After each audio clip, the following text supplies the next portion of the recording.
할렐루야! 오늘도 주님의 영광과 기쁨과 감격과 회복이 모든 할렐루야 교회 성도들과 이 아침에 함께 말씀을 나누는 모든 주의 자녀들 가운데 충만하게 임할 것입니다. 함께 기대함으로 나아갑시다. 1월 23일 월요일 아침 예배 성삼위 하나님께 올려드립니다. 오늘 하나님의 말씀은 마태복음 9장 35절부터 10장 4절까지입니다. 마태복음 9장 35절부터 10장 4절까지입니다. 예수께서 모든 도시와 마을에 두루 다니사 그들의 회당에서 가르치시며 천국 복음을 전파하시며 모든 병과 모든 약한 것을 고치시니라. 무리를 보시고 불쌍히 여기시는 이는 그들이 목자 없는 양과 같이 고생하며 기진함이라. 이에 제자들에게 이르시되 추수할 것은 많되 일꾼이 적으니 그러므로 추수하는 주인에게 청하여 추수할 일꾼을 보내주소서 하라 하시니라. 예수께서 그의 12 제자를 부르사 더러운 귀신을 쫓아내며 모든 병과 모든 약한 것을 고치시는 권능을 주시니라. 12 사도의 이름은 이러하니 베드로라 하는 시몬을 비롯하여 그의 형제 안드레와 세베대의 아들 야고보와 그의 형제 요한 빌립과 바돌로메, 도마와 세리마테, 알페오의 아들 야고보와 다데오, 가나나인 시몬 및 가룟 유다, 곧 예수를 판 자라. 아멘. 하나님의 말씀입니다. 예수님은 두루 다니시며 가르치시고 전파하며 고치시는 사역을 하였습니다.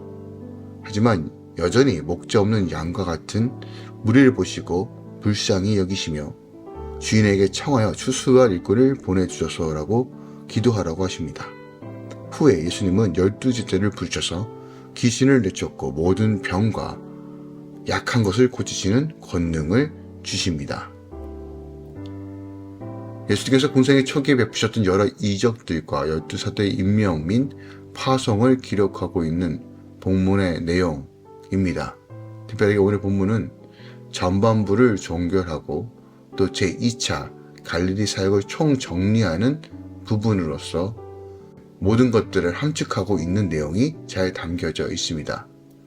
예수님의 지상사역인 하나님 나라의 복음을 전파와 각종 치유의 이적들을 행하심, 그리고 하나님 나라의 법과 윤리에 대한 새로운 가르침으로 유학될 수 있다는 사실을 발견하게 되는데, 바로 이와 같은 이들은 보다 효율적으로 수행하기 위해 예수님께서 추수한 일꾼, 즉 영혼의 구원의 사역에 헌신할 자들이 더 많이 필요하다고 말씀하셨으며, 이는 오늘 우리에게 주의 사역을 위해 헌신하도록 결단을 촉구하고 있는 내용도 함께 담겨져 있다는 것이죠. 오늘 본문의 말씀을 절별로 함께 살펴보기 원합니다. 먼저 35절 말씀을 살펴보면요, 예수님은 수많은 기적과 이적을 행하셨습니다. 그 다음에 주님께서 주된 사역은 모두 치유 사역이었죠. 그런데 그 사역의 순서를 살펴보면 가르치시며 전파하시며 고치시니라 라고 기록되어 있습니다. 예수님의 3대 사역 중 고치시는 사역이 맨 나중에 있다는 거예요. 그러니까 치유를 위해 먼저 해야 할 일은 올바른 복음을 가르치고 전파하는 것입니다. 바른 복음을 가르치고 전파하면 치유의 열매가 맺혀진다는 거예요. 예수님은 한번 가셨던 곳도 다시 찾아가 양육하시고 편견과 차별 없이 두루 다니시며 사랑하였습니다. 36절부터 38절을 찾아보면 예수님께서 두루 다니시며 가르치시고 전파하시고 고쳐주셔도 여전히 불쌍히 여길 일들이 많이 일어났다는 거예요. 특별하게 목자 없는 양처럼 헤매는 영혼들을 볼 때, 또 밭에 추가할 일꾼이 적은 사항을 매우 안타까워 하셨죠. 예수님은 제자들에게 많은 영혼들을 돌보고 복음을 전할 수 있도록 이를 위해 추수한 일꾼들을 보내달라고 하나님께 기도할 것을 명하십니다. 그리고 그 기도에 대한 응답으로 바로 제자들을 파송하시죠. 또한 1절부터 4절까지는 12 제자를 부르시는 장면이 나옵니다. 당시 제자들의 대부분은요, 갈릴리 어부 출신입니다. 마태는요, 그토록 사람들이 싫어했던 세리 출신이죠. 또한 예수님을 팔아먹었던 유다도 있습니다. 예수님은 이런 사람들을 12제자로 부르시고 모든 병과 모든 약한 것을 고치는 권능을 주십니다. 하나님의 기준과 우리의 기준이 얼마나 다름을 성경은 분명하게 보여줍니다. 때는 우리가 보기엔 자격도 없고 준비가 되어 있지 않은 사람처럼 보이지만 하나님은 분명하게 선택의 기준이 있고 또한 하나님의 나라와 의를 위해 그들을 사용하셨다는 것을 기억하기 원합니다. 오늘 본문 말씀을 통해서 우리가 더 깊이 묵상할 수 있는 것들이 무엇이 있을까요? 특별하게 우리가 37절에 일꾼이 적다라는 이 말을 다시 한번 귀 기울이기 원합니다. 당시 예수님을 따랐던 수많은 사람들이 있었어요.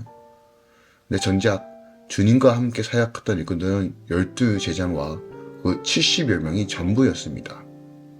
그들 핵심 제자 외에 막달라 마리아처럼 물질로 주님을 돕는 이들도 있었고 또 여러 가지 형태로 주님을 직접적으로 도왔던 자들은 70여 명뿐이었다는 거예요. 당시 유대계의 권세가 두려워 주님을 적극 돕지 않은 사들이 많았습니다. 그 나머지 무리들은 오히려 주님께 도움을 바라는 자들이었을 뿐이라는 거예요. 떡을 따라 예수님을 쫓게 되고 또 표적을 행하는 것을 구경하기 위해 몰려들었고 또 각종 병을 고침받고자 따랐던 자들이었어요. 이와 같은 현상은 여전히 오늘날에도 비슷하게 일어나는 것 같아요. 우리가 예수를 따르는 이유, 예수를 쫓는 이유, 예수의 제자로서 내가 결단하는 많은 이유 중에 정말 주의 나라와 의를 위해서 전부를 걸기 위해서 믿는 자들과 혹은 여전히 내가 원하는 것을 취하기 위해 예수를 쫓고 있는 자들이 있는지를 한번 우리가 분명하게 살펴보아야 한다는 거예요. 진정으로 예수를 쫓는 삶은 어떤 것을 대가를 바라는 것이 아니라 하나님의 은혜와 감격에 힘입어 감사함으로 나아가는 자들이지 내 유익과 내 만족을 위해서 따르는 자들이 아니라는 것입니다. 그러므로 내가 예수를 따르는 진정한 제자로서 지금 주님을 바라보고 있는가, 아니면 여전히 세속적인 관점으로 주님을 바라보고 있는가를 점검할 수 있는 지혜와 눈이 열리고 또한 내 삶을 분명히 점검할 수 있는 하나님의 말씀이 분명히 내 삶 가운데 집어 들어가져야 한다는 것이에요. 특별하게 일꾼이 적다는 건 우리의 기준과 하나님의 기준이 분명히 다르다는 것을 우리가 기억하기 원합니다. 아무리 큰 교회 또한 많은 사람들이 일꾼이 있어 보여도 실적으로 하나님의 기준에서는 다를 수 있다는 겁니다. 특별하게 계시록 2장 말씀, 예배석 교회를 향한 말씀을 우리가 기억하기 원합니다.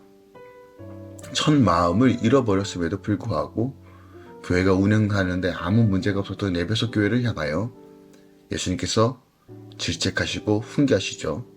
첫사랑을 잃어서 더 많은 것을 전부를 잃은 것과 같이 회개치 않으면 촛대를 옮기시겠다고 말씀하십니다. 주님을 따르는 삶은 정말 그 첫 마음, 하나님을 향하고 순수하고 순수한 열정과 그 은혜에 감격해서 따르는 삶을 말하는 것입니다. 그리고 이렇게 진정으로 자원하는 마음으로 주님을 섬기는 자를 통해서 하나님은 당신의 나라들을 세워가십니다. 내 삶 가운데 하나님께서 원하시는 삶이 무엇인지를 점검해 보기 원합니다. 하나님 나라를 사모하며 아버지를 살아가는 방식으로 살아가는 것이 무엇인지를 다시 한번 되새기기 원합니다. 내 의와 내 만족이 아니라 주의 나라와 영광을 위해 오늘도 믿음으로 걸어가는 이 아침 되기 원합니다. 오늘도 여러분들을 축복합니다. 하나님이 여러분과 함께 하실 것입니다. 말씀을 붙잡고 주님께서 채워주시고 또 우리 통해 역사하신 하나님을 기대하며 나아갑시다. 기도합니다. 사랑하는 주님 감사드립니다. 주님께서 가르치셨고 또한 전파하시며 고치셨던 이 사역의 중심들을 다시 한번 살펴봅니다. 우리를 살리시기 위해 그 사랑으로 사역하신 하나님, 우리 주님을 따라 오늘도 우리가 우리 삶 가운데 예수를 가르치며 예수를 전파하며 예수의 나라에 힘입어 하나님께서 주신 권세와 능력으로 고치는 일들이 일어나길 소망합니다. 그런데 하나님, 이것이 진정으로 주님을 사랑하기 위해, 주님을 따라가기에 자원하는 마음으로 행하는 주님의 제자의 삶 살길 소망합니다. 성령 하나님 도우시고 인도하소서. 여전히 우리 삶 가운데 수많은 막힌 담 같은 보이는 성실 속에서도 주님을 의지함으로 통과하게 하시고, 나의 만족이 아닌 오직 주의 영광의 만족의 그 기쁨의 감격을 누릴 수 있는 이 아침 되게 하여 주시옵소서. 주님, 모든 주의 성도들, 함께 말씀 나누는 주의 성도들을 축복합니다. 주의 선하심으로 인도하소서. 이제는 우리 주 예수 그리스도의 은혜와 우리 하나님 아버지의 놀랍고 지극하신 사랑과 성령님의 내줬던 충만 역사하심이 이제부터 영원까지 함께 계시길 축원하노라. 아멘.